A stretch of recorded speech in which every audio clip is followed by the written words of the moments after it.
ভবিষ্যৎ পরিকল্পনা হচ্ছে আমি যদি কোনো একটা ভালো মনের মানুষ পাই তাহলে তাকে বিয়ে করে নেব। আচ্ছা, সে যদি আমাকে কেয়ার করে বা সবসময় আমার খোঁজ খবর রাখবে, সে আমাকে আমার মতো করে বুঝতে পারবে, এরকম একটা মানুষ হলে আমি বুঝতে পারবো। আসসালামু আলাইকুম সুপ্রিয় দর্শক, আপনাদের ভালোবাসা আসলাম চাঁদের মতো ফুটফুটে এক মেয়ের কাছে। আমরা শুনবো তার জীবন কাহিনী। আসসালামু আলাইকুম। ওয়ালাইকুম আসসালাম। তুমি কেমন আছো আপু? আলহামদুলিল্লাহ, আমি ভালো আছি। আপনি ভালো আছেন? জি ভালো আছি। যারা নতুন দর্শকবৃন্দ আছে তারা জানতে চায়, আমরা তো অবশ্যই জানি তোমার নামটা, তুমি আরেকবার বলো তো। আমার নাম মোসাম্মদ সোনিয়া আক্তার।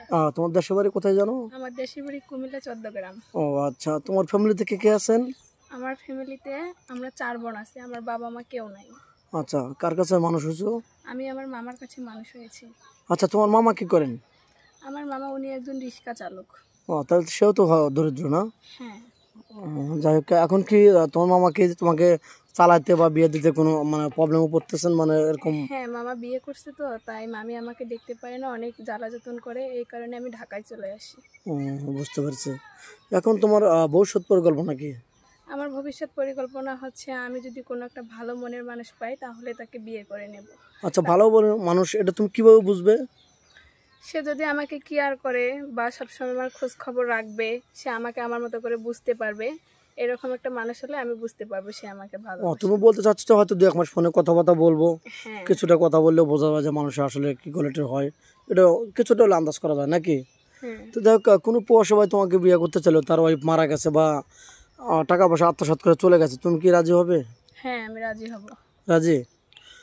আসলে বাংলাদেশে কোনো প্রান্ত থেকে বা কোনো ডিস্ট্রিক্ট থেকে তোমাকে বিয়ে করতে চায়, তোমার কোনো আপত্তি আছে? না, আমার কোনো আপত্তি নেই।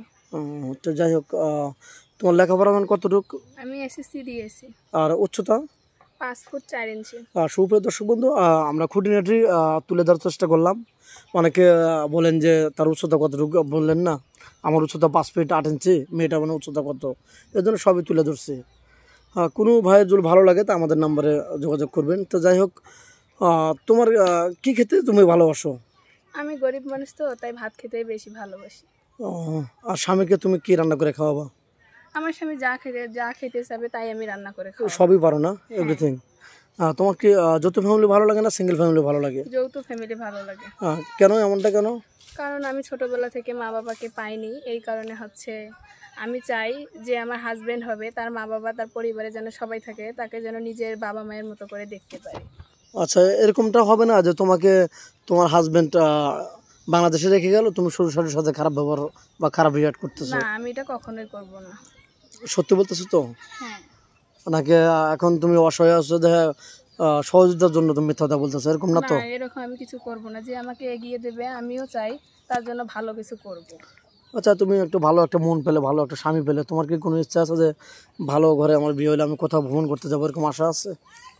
হ্যাঁ, এরকম আশা আছে, যদি আল্লাহ সেরকম আমার ভাগ্যে মিলাই দেয় তাহলে হবে। আচ্ছা, তোমার কোন জায়গায় পছন্দ বলো তো একটু? আমার হচ্ছে মানে যে কোনো পার্কে যেতে আমি ভালোবাসি, তেমন দূরে কোথাও না। ও আচ্ছা, বুঝতে পারছি।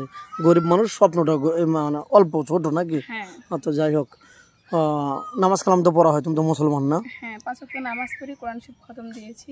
আচ্ছা, এরকমও আছে অনেক ভাইরা অর্থ সম্পদ ভালো আছে, তার ওয়াইফ আছে যে কোনো শারীরিক মানে সমস্যার জন্য, তার ওয়াইফ যে কোনো প্রবলেমের জন্য সে আর একটা বিয়ে করতে চায়, তার ওয়াইফ অনুমতি দিচ্ছে, তাহলে কি সমস্যা আছে তোমার? সে তো চালাতে পারে। না না, আমার কোনো সমস্যা নেই। সুপ্রিয় দর্শক, আপনারা শুনতে পারেন, মেয়েটার কোনো সমস্যা হবে না। আপনি যদি ওয়াইফ থেকে থাকে, যদি তার অনুমতি থাকে, তো বিয়ে সে বসবে। তো যাই হোক, অনেক দেশ প্রবাস থেকে ভাই বন্ধু দেখতেছে, তোমাকে কিভাবে লক করবে বা কিভাবে পাবে, তোমার ফোন নাম্বারটা দিয়ে দাও। স্ক্রিনে যে নাম্বারটি দেওয়া আছে ওখানে যোগাযোগ করলে আমাকে পেয়ে যাবে।